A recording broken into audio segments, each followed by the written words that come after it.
سلام، عرض ادب دوستان عزیز. یه قضیه به ذهنم خورد برای جایی که گاز ندارین یا اینکه احیانا به هر شکل مشکل گاز دارین.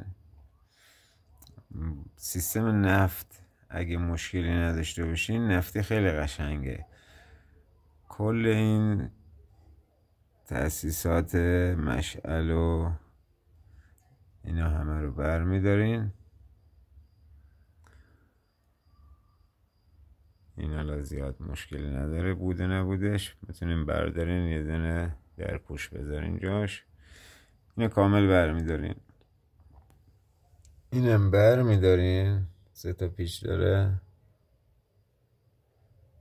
بعد به جای اینا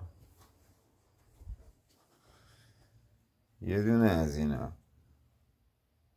چند شعله نفتی هم هست.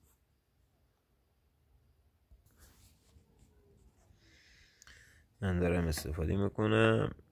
این الان اینجا شعلهش این طرف هنوز نگرفته، طرف که داره یه ذره به چرخونش متوجه شدین سری میگیره، نیاز نیست دونه دونه روشن کنی.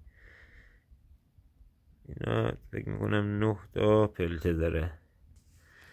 یه دونه از همینو من الان چند وقت گازم تموم شده دارم از این استفاده میکنم.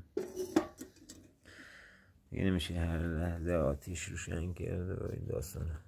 قشنگ نفتی از اینجا نفتشو میریزی و این داستانا.